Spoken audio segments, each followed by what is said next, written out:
कुछ दिनों पहले मेरी एक पोस्ट पे कमेंट आया जिसमें लिखा हुआ था कि मेरी सीमेन एनालिसिस रिपोर्ट नॉर्मल है, पर मुझे शहवत नहीं आती, मतलब मेरा पेनिस खड़ा नहीं होता। ये कहना चाह रहे हैं कि इन्होंने सीमेन एनालिसिस टेस्ट करवाया था, इनकी रिपोर्ट नॉर्मल है, पर इन्हें शहवत नहीं आती यानी सेक्स ड्राइव नहीं आती और इनको इरेक्शन भी नहीं आती। तो इन्होंने आगे कोई डिटेल नहीं लिखी, ना एज लिखी है, ना इन्होंने अपनी कोई मेडिकल हिस्ट्री बताई है। इसकी मुख्तलिफ़ रीज़न हो सकती हैं जो कि मैंने यहाँ पर लिखी हुई हैं, जो मैं आपको दिखाता हूँ। आपने देखना है कि आपकी क्या प्रॉब्लम है और आप उस तरीके से उसको सॉल्व कर सकते हैं। तो चलिए मैं आपको दिखाता हूँ।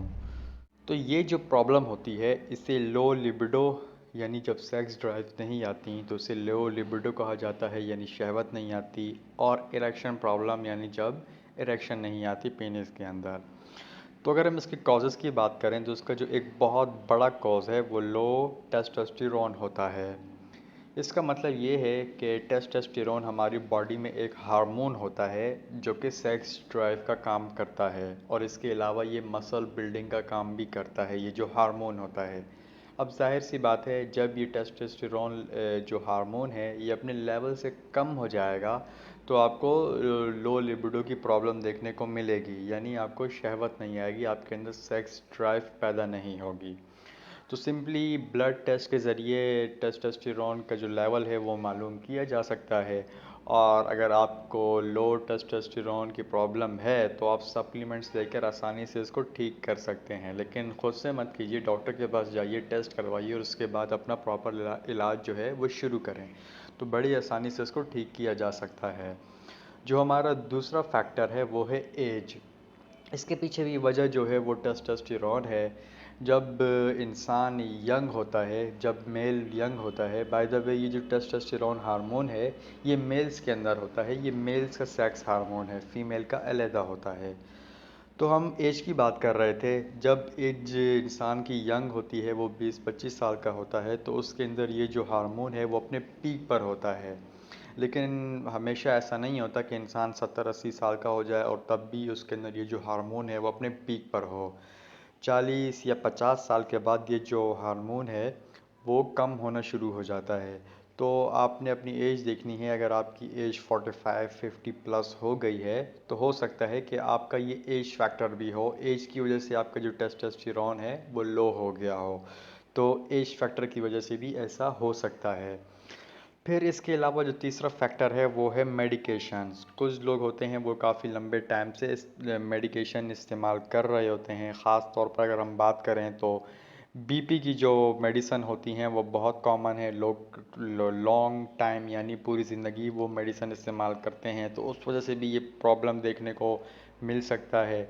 इसके अलावा कीमोथेरापी, कैंसर के जो पेशेंट होते हैं उनके अंदर भी कीमोथेरापी की मेडिकेशन की वजह से ये प्रॉब्लम देखने को मिल सकती है। फिर इसके अलावा कुछ लोग होते हैं वो पेन किलर इस्तेमाल कर रहे होते हैं, काफ़ी लंबे टाइम से इस्तेमाल कर रहे होते हैं। तो अगर आप काफ़ी लंबे टाइम से पेन किलर इस्तेमाल कर रहे हैं तब भी आपको ये प्रॉब्लम देखने को मिल सकती है। और इसके अलावा एंटीबायोटिक से भी, कुछ एंटीबायोटिक से भी ये प्रॉब्लम देखने को मिल सकती है। तो अगर आप ऐसी कोई मेडिकेशन काफ़ी लंबे टाइम से इस्तेमाल कर रहे हैं तो आपको लो लिबिडो या इरेक्शन की प्रॉब्लम देखने को मिल सकती है। फिर फोर्थ नंबर पर जो हमारा फैक्टर है वो है साइकोलॉजिकल प्रॉब्लम। साइकोलॉजिकल प्रॉब्लम्स हम सबको पता है, डिप्रेशन बहुत कॉमन है। अगर आप डिप्रेशन के मरीज़ हैं तो आपको ये प्रॉब्लम देखने को मिल सकती है। अगर आप बहुत ज़्यादा स्ट्रेस में रहते हैं, बहुत ज़्यादा आपको परेशानी रहती है, तो उस वजह से भी आपको ये प्रॉब्लम देखने को मिल सकती है। और इसके अलावा भी जो साइकोलॉजिकल बहुत सारी बीमारियां हैं, अगर आपको कोई भी साइकोलॉजिकल मसला है तो उस वजह से भी आपको ये प्रॉब्लम देखने को मिल सकती है। और एक बात याद रखें कि सेक्सुअली अच्छी हेल्थ के लिए आपके पास mental health and physical health दोनों का होना ज़रूरी है। अगर आपके पास मेंटल हेल्थ नहीं है या आपके पास फिज़िकल हेल्थ नहीं है तो सवाल ही पैदा नहीं होता कि आप सेक्सुअली हेल्थी होंगे। तो फिज़िकल हेल्थ और मेंटल हेल्थ दोनों बहुत ज़्यादा ज़रूरी हैं सेक्सुअल हेल्थ के लिए। फिर फिफ्थ नंबर पर अगर हम बात करें तो हमारे पास है क्रॉनिक इलनेस। क्रॉनिक इलनेस ऐसी बीमारियां होती हैं जो बहुत लंबे टाइम तक चलती हैं। जो सारी ज़िंदगी ही ऑलमोस्ट चलती हैं, जिसमें बहुत कॉमन है एसटीएन यानी हाइपरटेंशन, हाई ब्लड प्रेशर बहुत ज़्यादा कॉमन है। और पेनिस में जो इरेक्शन आती है वो ब्लड फ्लो की वजह से आती है। तो जाहिर सी बात है, जब ब्लड फ्लो ख़राब होगा तो आपको इरेक्शन की प्रॉब्लम देखने को मिलेगी। तो हाइपरटेंशन, हाई ब्लड प्रेशर बहुत कॉमन है हमारे माशरे में। और अगर किसी को ये काफ़ी लंबे टाइम से है तो उसे इरेक्शन की प्रॉब्लम देखने को मिल सकती है। उसके बाद अगर हम बात करें तो डायबिटीज़, ये भी बहुत कॉमन है, शुगर की बीमारी जिसे आम ज़बान में कहा जाता है। इसकी वजह से भी नर्व डैमेज हो जाती हैं, और जब नर्व डैमेज होती हैं तो आपको इरेक्शन की प्रॉब्लम देखने को मिल सकती है। तो इस वजह से भी आपको ये प्रॉब्लम हो सकती है। फिर इसके अलावा हाई कोलेस्ट्रॉल की वजह से भी आपको ये प्रॉब्लम देखने को मिल सकती है।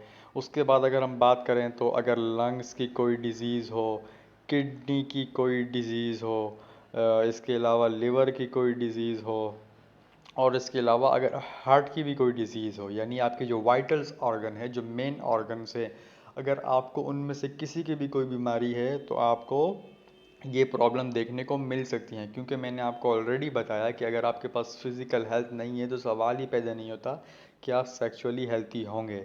तो अगर आपके वाइटल ऑर्गन में कोई भी ऑर्गन जो है वो ठीक से काम नहीं कर रहा तो आपको ये प्रॉब्लम देखने को मिल सकती है।